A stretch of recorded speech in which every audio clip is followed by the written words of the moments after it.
बाजारामध्ये भरपूर प्रमाणात वाटाणा आलेला आहे. तुम्ही वेगळ्या वेगळ्या वाटाण्याच्या रेसिपी केल्या असतील, पण त्यातलाच हा वाटाण्याचा ठेचा केला आहे का? अर्थात नसेल केला तर मी तुम्हाला अगदी सोप्या पद्धतीने दाखवणार आहे. हाय हॅलो नमस्ते, स्वाती सांडवर या यूट्यूब चॅनलवर तुम्हा सगळ्यांचं अगदी मनापासून स्वागत करते. तर इथे पहा, मी वाटाणा सोलून घेतलेला आहे. त्यानंतर एका साईडला कढई गरम करून घेतलेली आहे. कढईमध्ये आपल्याला हिरव्या मिरच्या घालायच्या आहेत. थोडासा हा ठेचा आपल्याला तिखटच करायचा आहे, त्यामुळे इथे मी थोड्याशा जास्त मिरच्या वापरलेल्या आहे. पण तिखट तुम्ही तुमच्या आवडीनुसार कमी अधिक करू शकता. कढईमध्ये मिरच्या घातल्यानंतर आपल्याला डाग पडेपर्यंत ह्या मिरच्या भाजून घ्यायच्या आहेत. तर तुम्ही या ठिकाणी पाहू शकता, मी डाग पडेपर्यंत मिरच्या भाजून घेतलेल्या आहे. मिरच्या भाजल्यानंतर एका प्लेटमध्ये काढून घेते आणि त्याच कढईमध्ये आपल्याला वाटाणा घालायचा आहे आणि वाटाणासुद्धा आपल्याला डाग पडेपर्यंत भाजून घ्यायचा आहे. मी तुम्हाला माझ्या पद्धतीने आज वाटाण्याचा ठेचा दाखवणार आहे. तुम्ही वेगळ्या वेगळ्या पद्धतीने भरपूर वाटाण्याच्या रेसिपी केल्या असतील, पण एकदा हा वाटाण्याचा ठेचा नक्कीच करून पहा. तर तुम्ही या ठिकाणी पाहू शकता, वाटाणासुद्धा डाग पडेपर्यंत भाजलेला आहे.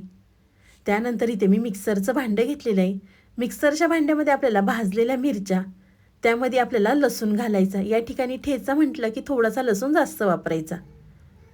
मिरच्या आणि लसूण घातल्यानंतर त्यामध्ये आपल्याला 1 चमचा जिरे घालायचे आहेत. जिरे घातल्याने या ठेच्याला छान अशी चव येते आणि जाडसर आपल्याला या ठिकाणी वाटून घ्यायचं आहे. तर ठेचा वाटल्यानंतर इथे मी चॉपर घेतलेला आहे, त्यामध्ये आपल्याला भाजलेला वाटाणा घालायचा आहे. तुम्ही मिक्सरला सुद्धा बारीक करून घेऊ शकता किंवा खलबत्त्यामध्ये सुद्धा हा वाटाणा टेचून घेऊ शकता. वाटाणा खूप जास्त बारीक करायचं नाहीये, आपल्याला या ठिकाणी जाडसर वाटाणा लागणार आहे. तर तुम्ही या ठिकाणी पाहू शकता, मी वाटाणा वाटून घेतलेला आहे. वाटाणा चॉपरमध्ये बारीक करून घेतल्यानंतर इथे मी एका साईडला कढई गरम करून घेतलेली आहे. कढईमध्ये आपल्याला गरजेनुसार तेल घालायचं आहे. तोपर्यंत तुम्ही माझा व्हिडिओ इथपर्यंत पाहिलाच आहे आणि व्हिडिओ थोडा तरी आवडला असेल ना, तर व्हिडिओला एक लाईक नक्कीच करा. साईडचं बेल आयकॉनसुद्धा प्रेस करा, म्हणजे तुम्हाला माझे नवीन नवीन व्हिडिओ पाहायला मिळतील. कढईमध्ये तेल घातलं, तेल गरम झालं की त्यामध्ये आपल्याला अर्धा चमचा जिरे घालायचे आहेत. आपण वाटणामध्ये सुद्धा जिरे वापरलेले आहेत आणि फोडणीमध्ये सुद्धा आपल्याला या ठिकाणी जिरे घालायचे आहेत. जिरे तेलामध्ये तडतडले की इथे मी मोठ्या आकाराचा कांदा बारीक चिरून घेतला होता. तर तेलावरती कांदासुद्धा आपल्याला छान भाजून घ्यायचा आहे. कांदा भाजल्यानंतर वाटलेला ठेचा, इथे मी छोट्या आकाराचा 1 टोमॅटो बारीक चिरून घेतला होता.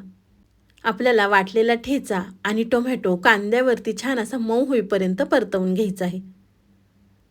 तुम्ही जर एकदा बनवला ना, तर एक भाकरी म्हणता म्हणता तुम्ही 2 भाकरी खाऊन मोकळे व्हाल, तुम्हाला समजणार सुद्धा नाही.